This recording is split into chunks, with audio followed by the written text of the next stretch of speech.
பழம்பெரும் நடிகை ஆச்சி மனோரமா நேற்று இரவு உடல்நலக் குறைவார் காரணமாயிருக்கிறார். இந்நிலையில் அவரது மறைவைத் தொடர்ந்து பல்வேறு திரைத்துறையினரும் அரசியல் கட்சி முக்கிய பிரமுகர்களும் ஏன் ஒட்டுமொத்த தமிழகமுமே திரைத்துறையுமே தற்பொழுது ஆழ்ந்த இரங்கலை தெரிவித்து வருகிறார்கள். இந்நிலையில் நம்மிடையே அரங்கத்தில் குழந்தை நட்சத்திரத்திலிருந்து சினிமா துறையில் ஜொலித்த நடிகரும் தயாரிப்பாளருமான குட்டி பத்மினி இங்கு அரங்கத்திற்கு வந்திருக்கிறார். அவரோட பேசலாம். வணக்கம்மா. வணக்கம். நீங்கள் பார்த்த ஆச்சி மனோரமா எத்தகையவர், யார்? ரொம்ப நல்லவங்க, மனசு ரொம்ப நல்லது. என்னோடய முதல் படம் அவங்களோட நெஞ்சில் ஒரு ஆலயம். அப்போ எனக்கு அவங்கள பற்றி தெரிஞ்சுக்க நிறைய வாய்ப்பு இல்லை. ஏன்னா நானே ரொம்ப சின்ன குழந்தையாக இருந்தேன். ஆனால் நான் அப்படிங்கிற படம் ஆக்ட் பண்ணும்போது எனக்கு வயசு ஒரு 10 வயசுக்கு மேலே ஆயிடுச்சு. அப்போ நாங்கள்லாம் நீலகண்ட மேத்தா ஸ்ட்ரீட், இப்போ மனோரமாச்சி எங்கே இருக்காங்களோ அதே தெருவில் வீடு எங்கள் வீடு, கொஞ்சம் வீடு தள்ளி அவங்க வீடு. அப்போது நான், கமல் சார், அவங்க மகன் பூபதி எல்லாருமே சைக்கிள் ஓட்டுவோம். ஸோ எங்கள் அம்மாவோட அவங்க அம்மா கிட்ட, அதாவது மனோரமாச்சிக்கிட்ட உரிமையோட பேசக்கூடிய ஒரு உறவு இருந்தது. அப்போ காரில் நாங்கள்லாம் மைசூருக்கு போகும்போது ஆச்சி எப்படிலாம் கஷ்டப்பட்டுருக்காங்க, அவங்க வாழ்க்கையில் அந்த துன்பங்கள் அதெல்லாம் எடுத்து சொல்லுவாங்க. சொல்லி நீங்கள்லாம் வளரும்போது அந்த மாதிரி நான் செய்த தப்பெல்லாம் செஞ்சிடாதீங்க, நீங்களாம் ஜாக்கிரதையாக இருக்கணும் அப்படின்வாங்க. அவங்க அம்மாவை அவங்க ரெஸ்பெக்ட் பண்ண விதம், உண்மையிலே சொல்கிறேன், அதை ஒவ்வொரு பெண்ணும் கற்றுக்கணும். அவங்க அம்மா கடைசி வரைக்கும் அவங்க ரொம்ப நல்லா பார்த்துக்கிட்டாங்க. என்னுடைய வாழ்க்கையில் எனக்கு அம்மாவுக்கு அடுத்தபடியாக எனக்கு 2 தாய். ஒன்று சவுக்காரம்மா, இன்னொன்று ஆச்சிம்மா. நான் எங்கள் அம்மாவுடைய மனசுக்கு விரோதமாக போய் கல்யாணம் பண்ணிக்கிட்டு குழந்தைங்களோட நான் இருந்தப்போ கொஞ்சம் நல்லா தான் டிவி சீரியல்லாம் பண்ணிகிட்டு இருந்தேன். இருந்தாலும் எனக்கும் என் கணவருக்கும் நிறைய பிரச்சனைகள்லாம் இருந்தது. அப்போ என் கூட தாய்க்கு தாயாக நின்று எனக்கு அவங்க ஒரு பெரிய நடிகை, எனக்கு ஏதோ சூனியம் பண்ணிட்டாங்க அப்படின்னு சொல்லி அவங்க சொன்னப்போ நான் நம்பவே இல்லை. ஐயோ, நான் இதெல்லாம் நம்பவே மாட்டேன் ஆச்சு, நான் லலிதா சாஸ்திரநாமம் இதெல்லாம் தான் நான் செய்வேன். நீங்கள் என்ன இவ்வளோ பெரிய ஆர்டிஸ்டாக இருந்துக்கிட்டு இதெல்லாம் பேசுகிறீங்க என்ன?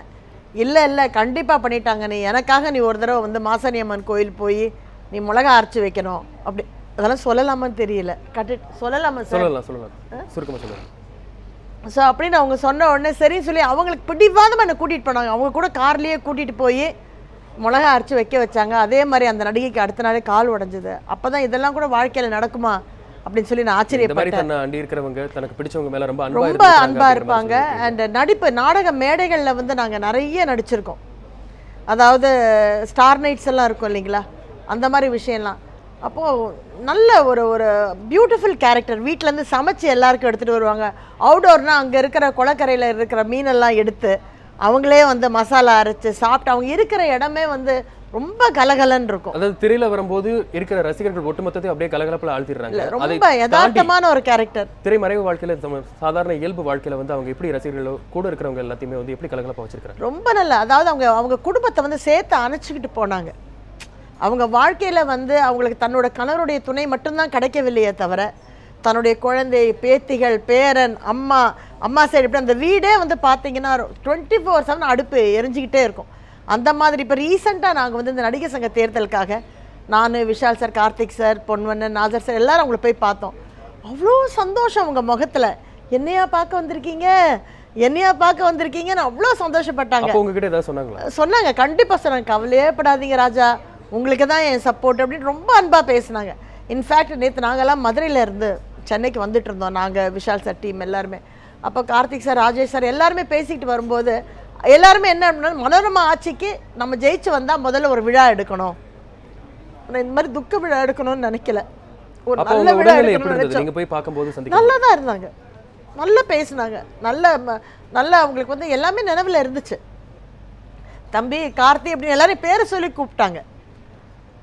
வாங்கப்பா, அடிக்கடி வாங்கப்பா எல்லாம். அதாவது அவங்களுக்கு அந்த ஏக்கம் இருந்தது. நிறைய பேர் தன்னை பார்க்கல. ஏன்னா ஒரு காலத்தில் 1000 படங்கிறதெல்லாம் இன்னைக்கு யாராலுங்க நடிக்க முடியும்? அப்படி பிஸியாக இருந்தவங்க கொஞ்சம். ஆனால் அவங்க பிள்ளைங்களும் நல்லா பார்த்துக்கிட்டாங்க. பேரன் பேத்தி மேலே அவங்களுக்கு உயிர். அந்த அபிராமி, அவங்க கிராண்ட் டாட்டர் எல்லாருமே அங்கே இருந்தாங்க. அவங்க சன் இருந்தாங்க, கிராண்ட் சன்னு. ஒரு பக்கம் நீங்கள் குழந்தை நட்சத்திரத்திலிருந்தே நீங்கள் அவங்களோடய வளர்ந்தீங்க அப்படிங்கிறத சொல்லலாம். 1000 படங்களுக்கு மேலே நடித்து இவ்வளவு சாதனைகள், இவ்வளவு விருதுகள், புகழ் இது எல்லாத்தையுமே தாண்டி பார்த்துட்டு வந்துட்டாங்க. இன்னொரு பக்கம் அந்த நாடகம் அப்படிங்கிற மேடை மேலே நடிக்கிற நாடகத்து மேலேயும் அவங்க அவ்வளோ ஒரு பற்று வச்சுருந்தாங்க. அதையும் பண்ணிக்கிட்டே இருந்தாங்க. அதனால நிறைய பேருக்கு சொல்லியும் கொடுத்தாங்கன்னு சொல்லலாம். நாடகத்தில் நடிக்கின்ற மனோரமா, திரையில நடிக்கிற மனோரமா, 2 பேருக்கு என்ன வித்தியாசமா நீங்க உணர்றீங்க? நிறைய வித்தியாசம் இருக்குங்க. நாடகத்தில் வந்து நடிக்கும்போது என்னென்னா அவங்க அங்கே வந்து நமக்கு மனப்பாடம் பண்ணணும், ப்ராம்ப்டிங்லாம் கிடையாது. திரையில் வந்து நம்ம ஒரு தப்பு பண்ணிட்டா கட்டுன்னு சொல்லிவிட்டு இன்னொரு ஷாட் எடுத்துக்கலாம். But not with stage. So ஸ்டேஜில் நடிக்கும்போது நீங்கள் அதை உரு போட்டு மனப்பாடம் பண்ணி அந்த டைமிங் இஸ் வெரி இம்பார்ட்டன்ட். அந்த டைமிங்கில் கைத்தட்டல் வாங்கணும் ஜனங்கக்கிட்டேருந்து. அந்த கைத்தட்டலை வாங்கலைன்னா அந்த டயலாக்குடைய இம்பேக்ட் போயிடும். அதனால் அவங்க ஒரு கைத்தட்டல் குறைஞ்சிட்டா கூட உள்ளே வந்து ரொம்ப வருத்தப்படுவாங்க. சொல்லி வச்சு கைத்தட்டல் வாங்குவாங்க. நானும் அவங்களும் போட்டி போட்டு நடிப்போம். சில சமயம் நாகேஷ் அங்குள் நடிச்சிருக்காங்க கூட. ஸோ அதனால் இட்ஸ் அன் அமேசிங் எக்ஸ்பீரியன்ஸ். அதாவது அவங்க இப்போ சொல்லிட்டு அவங்களுடைய திறமை அபாரமான திறமை அப்படிங்கிற மாதிரி சொல்லலாம். உங்ககிட்ட வந்து நகைச்சுவையா ஏதாவது இயல்பான விஷயங்கள் இந்த மாதிரி ஏதாவது நடந்திருக்குதா? நிறைய. அதாவது சம்பவங்கள் ஏதாவது? நம்ம சிஎம் வந்து அவங்களுக்கு முத்தம் கொடுத்தாங்க. முத்தம் கொடுத்தோடனே நெக்ஸ்ட் டே நான் வீட்டில் போய் சண்டை போட்டேன். நீங்கள் மட்டும் முத்தம் வாங்கிட்டீங்க, எனக்கு அப்படி ஒரு ஆப்பர்ச்சுனிட்டி கிடைக்கவே இல்லைன்னு. ஏன்டி நீ இந்திரா காந்திகிட்ட முத்தம் வாங்கினேன் இல்லடின்னு. இந்திரா காந்திகிட்ட வாங்கினேன், சின்ன பிள்ளையாக இருந்தேன். ஆனால் நம்ம ஏன்னா எங்கள் எல்லாருக்குமே அவங்க வந்து ரொம்ப ஒரு பெரிய எங்களுக்கு ஒரு தாரகை மாதிரி இல்லை. நீங்கள் அவங்ககிட்ட வாங்கிட்டீங்க, சரி கவலையே படாத, நான் உனக்கு ரெக்கமெண்டேஷன் பண்ணி உனக்கு முத்தம் வாங்கி கொடுக்குறேன் அப்படின்லாம் சொல்லுவாங்க. அந்த மாதிரி எல்லாத்தையும் நீ யார், நீ ஒரு சின்ன ஆர்டிஸ்ட் தானே, நீ ஒரு பேபி நட்சத்திரம் தானேன்னு அப்படி கிடையாது. அப்புறம் என்னுடைய சீரியல் ஒன்றில் கூட அவங்க ஆக்ட் பண்ணியிருக்காங்க. அப்புறம் சீரியல் தயாரிக்கிறதுக்காக நிறைய நாடகங்கள்லேருந்து பப்பி அந்த நாடகத்தை போய் பாரு, ரொம்ப நல்லா இருக்குது, அதை வாங்கி நீ கதையாக பண்ண, ரொம்ப நல்லா இருக்குமே அப்படின்னு பேசுவாங்க. ஒரு தொடர்ச்சியாக ஒரு 3 மாதம் போகலைன்னா ஃபோன் பண்ணுவாங்க, ஏண்டி மறந்துட்டியா, இந்த பக்கம் வரமாட்டியா அப்படின்வாங்க. அப்புறம் மத்தியானத்தில் ஓடி போய் பார்த்து பேசுவோம். முட்டி ஆப்ரேஷன் பண்ணப்போ அவங்களால வலி தாங்க முடியல. அப்போது ஒரு தடவை அவங்கள போய் பார்த்து ரொம்ப நேரம் டைம் ஸ்பெண்ட் பண்ணிட்டு வந்தேன்.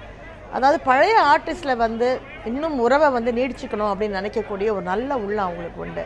தன்னால் முயன்ற உதவி அடுத்தவங்களுக்கு செய்யறதில்ல அவங்க தயங்கவே மாட்டாங்க. இன்ஃபேக்ட் ஒரு ஆர்டிஸ்ட் வந்து ரெக்கமெண்ட் பண்ண மாட்டாங்க. இன்னொரு ஆர்டிஸ்டாக இருந்தாங்கன்னு வச்சுக்கோங்களேன், இப்போ ஒருத்தவங்க நல்லா ஆக்ட் பண்ணால் வந்து ரெக்கமெண்ட் பண்ண மாட்டாங்க. ஆனால் இவங்க கோவை சார்லாம் நல்லா நடிக்குதுப்பா, அந்த பொண்ணு சூப்பராக ஆக்ட் பண்ணுதுப்பா, நல்லா இருக்கும்ப்பா, என்னை விட அந்த பொண்ணு நல்லா இருக்கும்ப்பா சொல்லி பாராட்டக்கூடிய ஒரு தன்மை இருக்கு. அதெல்லாம் நான் பார்த்துருக்கேன்.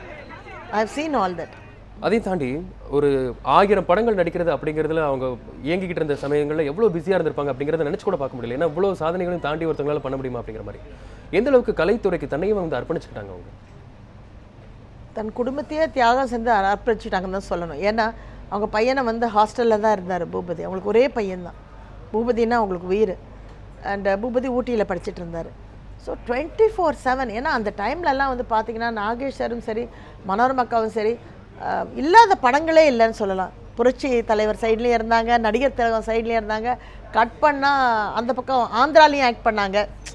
மொழி ஒரு பிரச்சனையாக இருக்கலை. அப்போ கன்னடம் மலையாளத்தில் நாங்களே தான் ஆக்ட் பண்ணிகிட்டு இருந்தோம். So she was very busy. And எல்லாருமே அன்பா, சாவித்திரி மாட்டிருந்து சரோஜதேவி மாட்டிருந்து எல்லாருக்குமே அன்பாக இருப்பாங்க. எல்லாருக்கூடமே நடிச்சிட்டாங்க. 2 திருவங்களாக கருதப்படுற புரட்சி தலைவராக இருக்கட்டும், எம்ஜிஆராக இருக்கட்டும், சிவாஜி கணேசனாக இருக்கட்டும், அவங்க வந்து ஆட்சி மனோரமாவை எப்படி பார்க்குறாங்க? எல்லாருமே அது என்னமோ தெரியல, அவங்ககிட்ட ஒரு நாக்கு இருந்தது. ஒரு அவங்க என்னமோ இந்த சர்ச்சு ஃபாதர் மாதிரி எல்லாரும் அவங்க மனசில் இருக்கிறத அவங்ககிட்ட கொட்டிடுவாங்க. அவங்ககிட்ட அவங்க ஒரு பாரம் மனசில் இருக்கிற அதை போய் மனோரமா ஆச்சுக்கிட்ட எப்படியோ பேசிடுவாங்க.